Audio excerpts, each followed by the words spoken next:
I'm gonna start doing a little series on hand endurance because it's something I kind of like doing personally. I always have been interested in kind of like bodybuilding and working on my endurance as a player in general.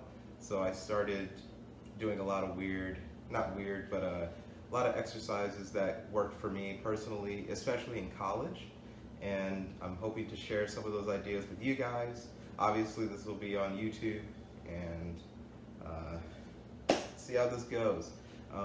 This one will mainly just be more of an explanation of my thoughts on the matter of endurance, and subsequent videos will be more exercises geared towards building specific muscles in both the wrist, the fingers, the forearm, upper arm, shoulder, that kind of thing. All right, so first things first, safety as far as training the muscles individually. It can get a little cumbersome on certain muscle groups if you over exert or overgrow those muscles. In certain circumstances, that can result in loss of speed, especially in the wrist because of the small muscle group. And also change in touch and feel, because obviously if you grow more muscle, the feel's going to feel different. So you might have more weight to be able to control, and you might lose a sense of softness in your playing. So that's something else to watch out for. But as far as safety goes, you always want to make sure that you're never overexerting yourself, and you always want to listen to what your body's telling you. Okay, so one of those, as far as overexerting yourselves,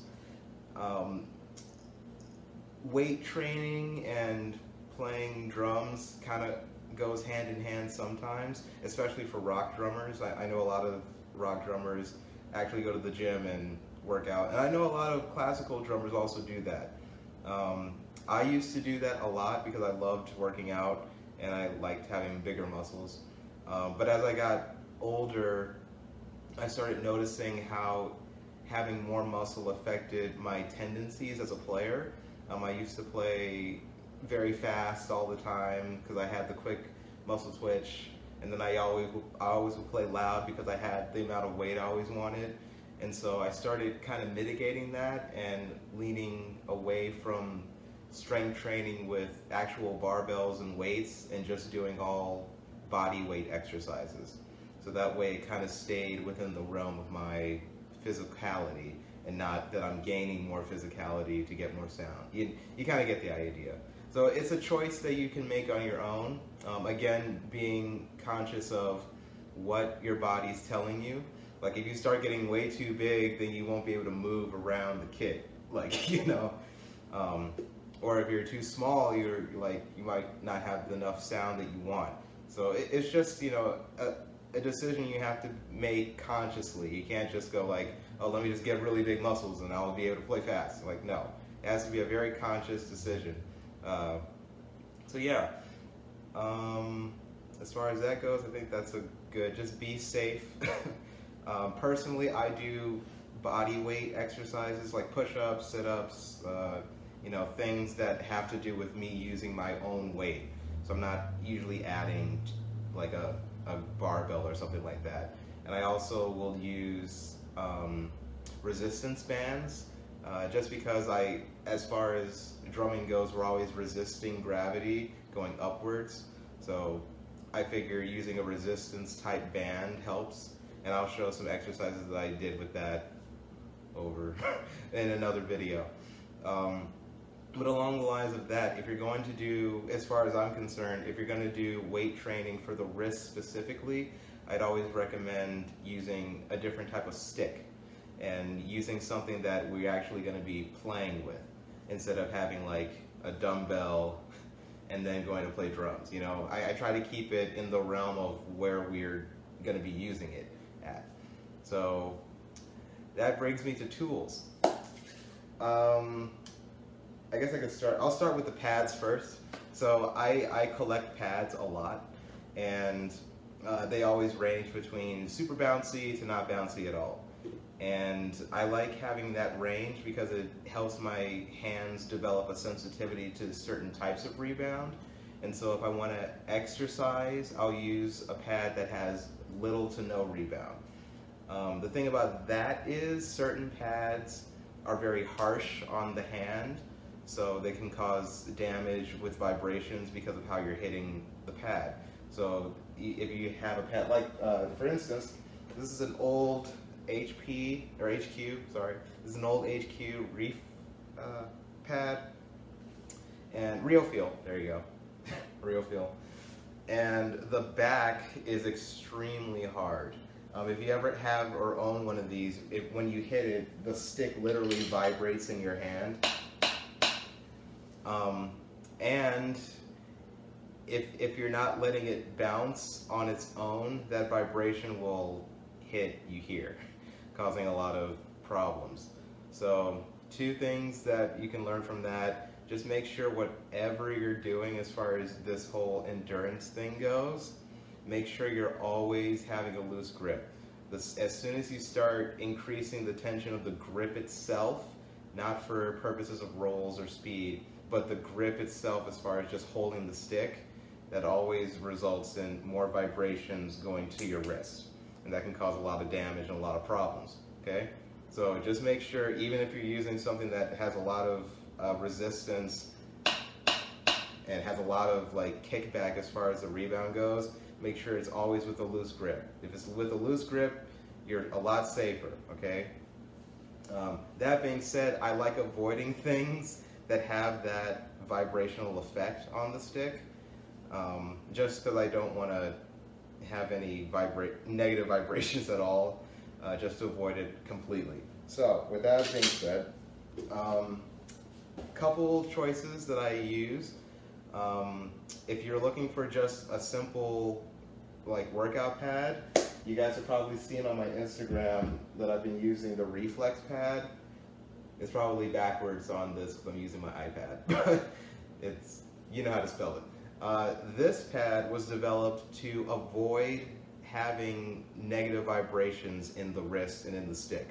So you still have the surfaces that are deader as far as rebound is concerned without the negative vibration. And I bought it just to see if it did it. And this is the pad I use to avoid negative vibrations. So it has 2 surfaces. One is slightly rebound with a bouncier surface on one, and the other one is a lot deader. And this is the one I always use. If you probably can't see it, but right in the center is where I play all the time. So it's starting to get a little worn out, but I still have all of this to work with. So yeah, getting a pad like this, foam and the second one is the Moon Gel pads. They have little to no rebound, and again, the vibration is like all in the Moon Gel, so you just kind of have a slap and it's done. So that's another good pad that I would use. I don't have it here with me, but that's one I always used when I was trying to gain endurance, is use that pad.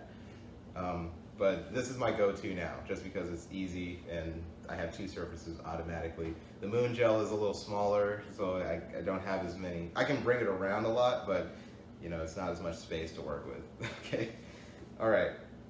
So avoiding negative vibrations, number 1, both in grip and in pad usage. All right, and then having a workout pad of some sort that'll be challenging but not impossible to do things. That's the other thing I guess we could kind of talk about, is working where you are up to where you want to be.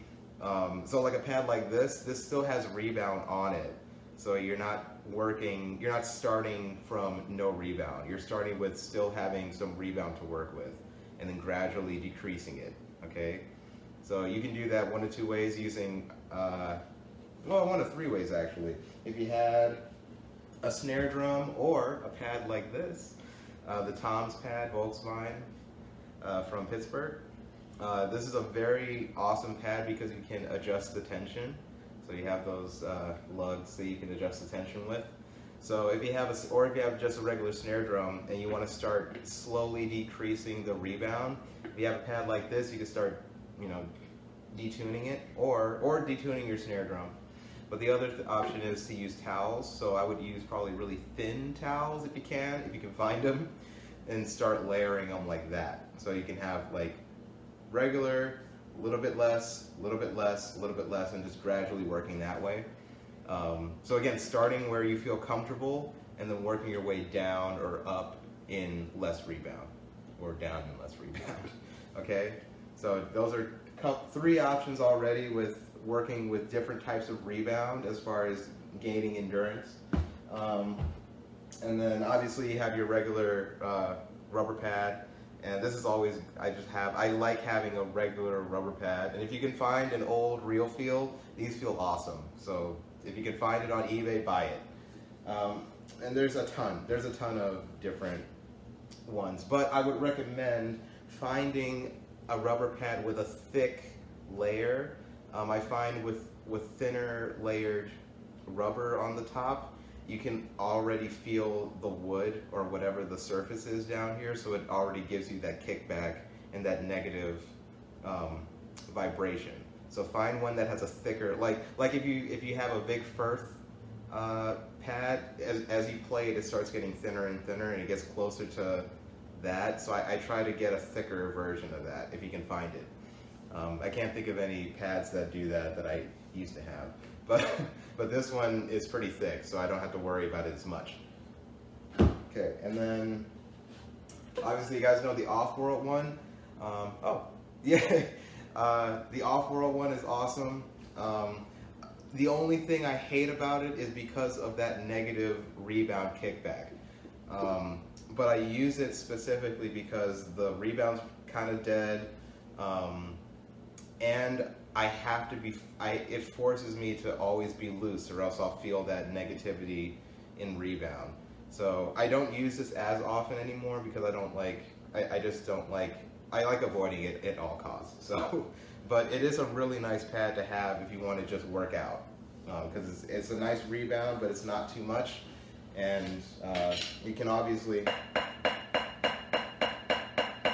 like it gives you a very clear sound of the stick too. Okay, so that's cool.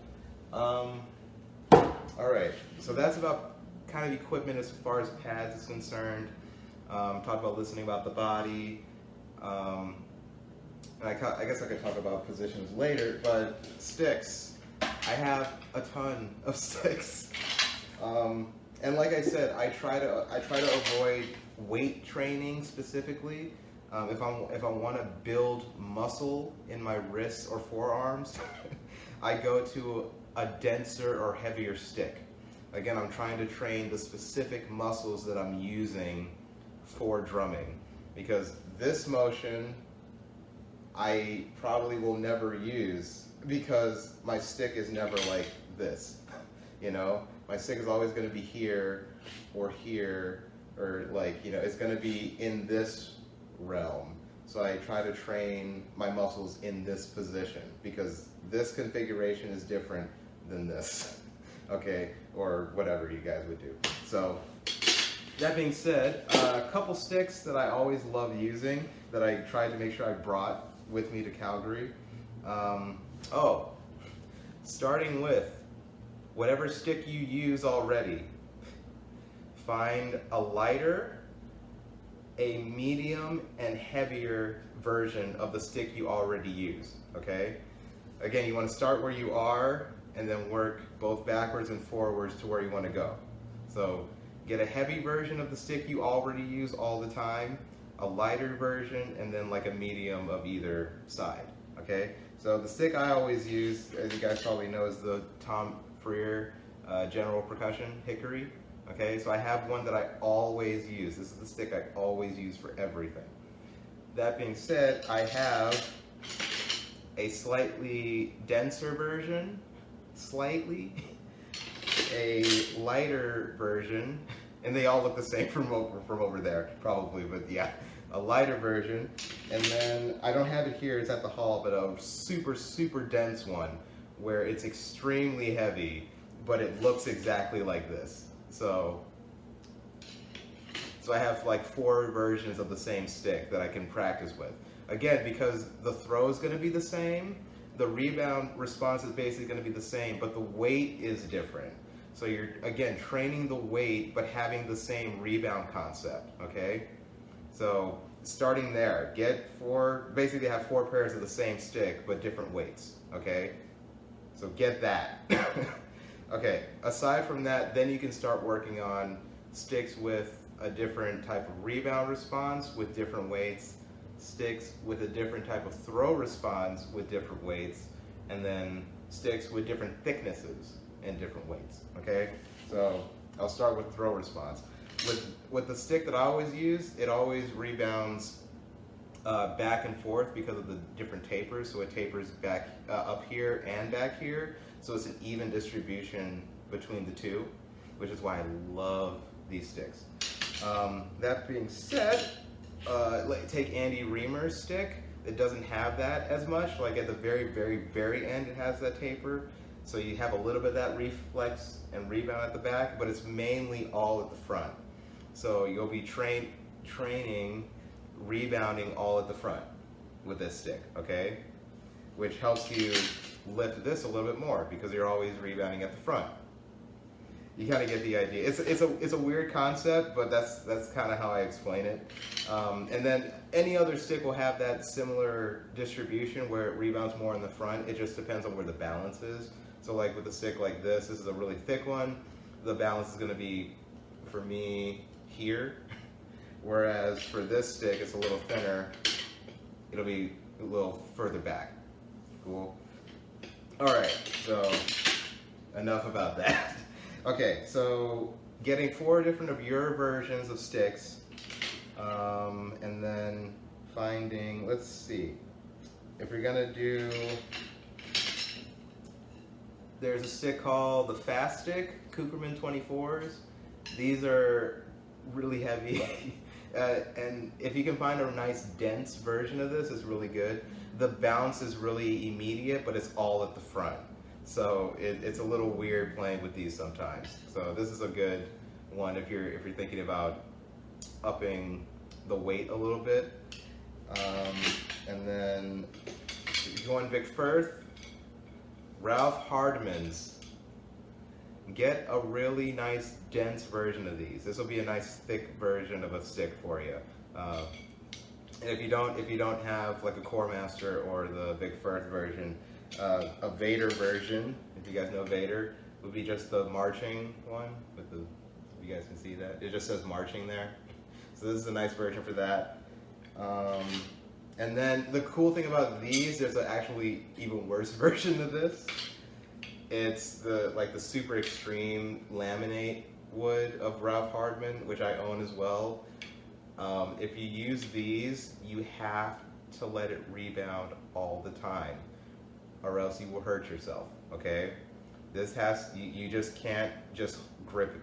Like, just make sure it's always rebounding, okay? If you buy this stick, you have to make sure it rebounds, all right? Or else you will cause a lot of hurt and pain on yourself.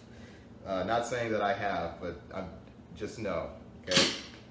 So yeah, those are a couple options. I would recommend going to a drum store and just trying this is what I do. I just go to a drum store, try every single stick with every single thickness and finding like the version that you need, you know, just finding the different versions you need to get to where you want to go. So I would say at the very top of the heavy spectrum is this stick, the super heavy Ralph Hardman's, okay? So that's the top, all right? And then bare minimum is your light version of the 4 sticks that you always use, okay? So you want to get one so you want to get a stick that is the same thickness, you know, weight distribution and length as your normal stick, but just different in some way, either in weight or balance, and then basically go with thicker, heavier, thicker, heavier, thicker, heavier, thicker, heavier, okay, with that. Cool. And then you have sticks with Zildjian. who also laminate their sticks. This is actually a thinner, if you can't really see it, but this is thinner than the Ralph Hardman. Oh, actually you can. There you go. Yeah, so this is thinner. This is the, who is this? Actually, I think this is Mangini, Mike Mangini. These are insanely heavy, but they're thin, so you can still have the same grasp as far as the grip is concerned as your normal stick, but the weight's going to be completely different, and the throw is going to be a little weirder because these are really dense. So the rebound's going to be slower, you know. So you have the grip to work with that's similar, but the weight's different, okay, and the throw's different. Cool. So that's enough about. I can talk about sticks all day. So yeah, pads, different pad versions, different stick versions, especially in weight, and then finding a thicker stick that's light. So again, Vic Firth, Core Master, these are Roger Carter's. The weight's not that much. It's just a thicker stick. It is a little heavier than my normal one, but the bounce is really nice, and it's easy to play with. If I want to just work with something big and not heavy, I work with this stick. So yeah, just find what feels good in the hand first, and then gauge it as far as weight distribution, amount of weight, length, and all that stuff. Cool? Great. So that's equipment. And then, like I said, resistance bands if you're looking to do more arm work. I'll probably do a video on how I exercise with resistance bands specifically for drums, because I do a lot of weird stuff with it instead of like your normal. Again, I don't play this way, so obviously I have to exercise in the way yeah, so you can see where that would go. Cool. And yeah, so at some point I'll probably list a ton of the sticks I always use for weight training specifically and endurance. I'll probably try to do that later this week as well. And got the pads done. Cool.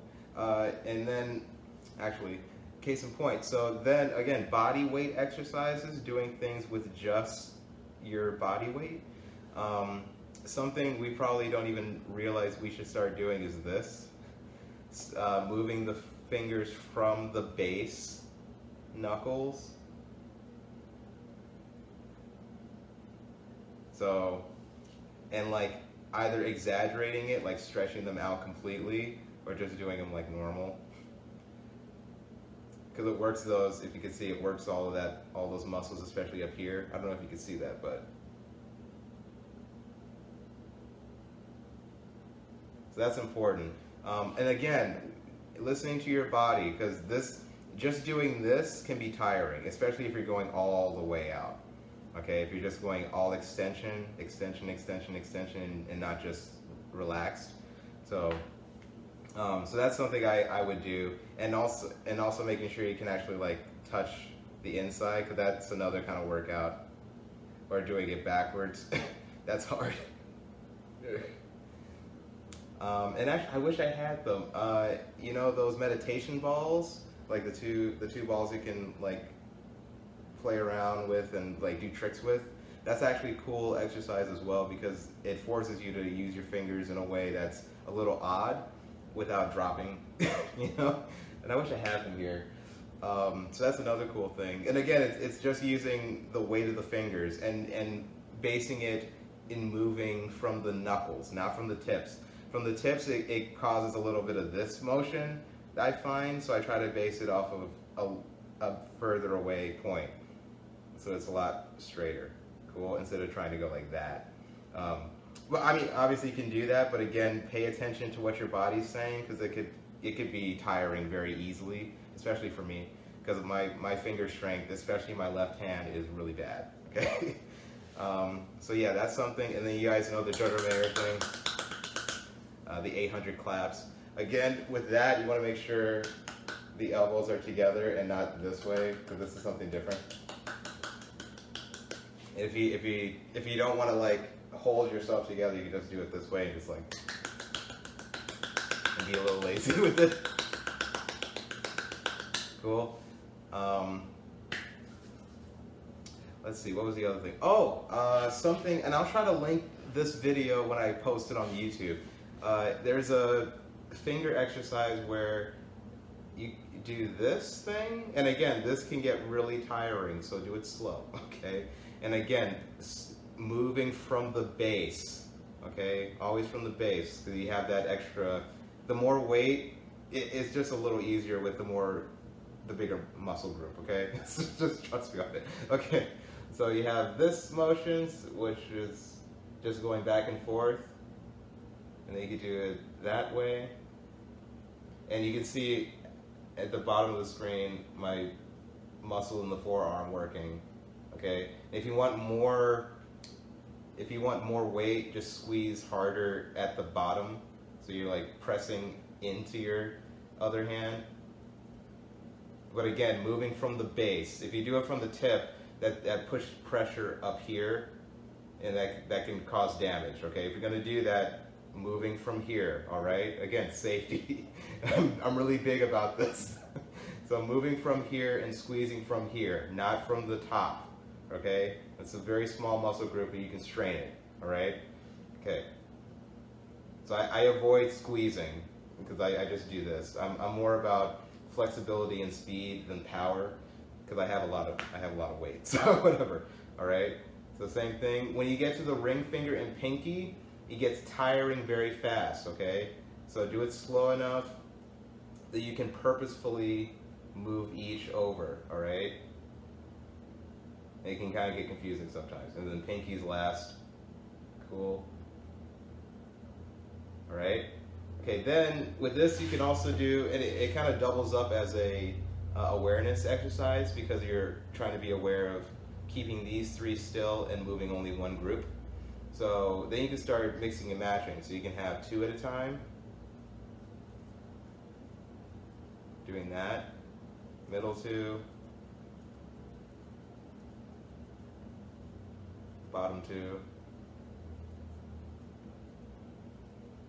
And then outers. And then you could do opposites, so the index and ring, which is weird. Middle and pinky, which is really weird. Then you can start doing 3 at a time. You get the idea. And I'll link the video when I can find it. Hopefully it's still on YouTube. So yeah, and then you can do taps where you have like that going on. Again, moving from the base, not from the top, or else you get this kind of thing from the base. And the ring will be a lot less because the tendons are smaller, or whatever they're called. So that's smaller, and then pinky last, okay? So yeah, that's something for fingers, cool. Wrist, obviously that, and then I'll do more stuff later for that too. Yeah, forearms I'll do later as well because that's a whole nother. That's all about positions and thinking about that kind of thing. This is more just like a bare bones safety tools to use and like body weight things. And the cool thing about this, you could do this anywhere, like, you know, waiting for the bus. Because this is what I used to do. I would just like do this and then purposefully, and then just as fast as I could, you know, that kind of thing. And then this obviously all the time. This was always cool. Actually, whenever I was on a bus, sometimes little kids would try doing this, and I'd be doing like that. And they'd be like, what? What's going on? So yeah, and then obviously you do that. That looks like an alien. Okay. Yeah, cool. And then other exercises that guy shows, he shows like, I'll let you watch the video so you can link it. Yeah. Yeah, so safety talked about. Just again, make sure you listen to your body when you're going through these videos, because they can, once it starts cooking, it cooks. Okay, so you want to make sure you're always listening to your body, making sure that you're always using rebound, that you're always staying relaxed in the grip specifically, because if the grip is tense, then everything else will be constrained. And this is easier to do than this is, you know. So this is loose grip. That's all you need. this hinders the motion, which means you have to access it from somewhere else. Cool? All right. Well, we'll see how this goes. I hope you guys enjoy this endurance series. I'll keep hopefully posting as often as I can while I'm at home and have some nice stuff for you guys. So thanks for watching.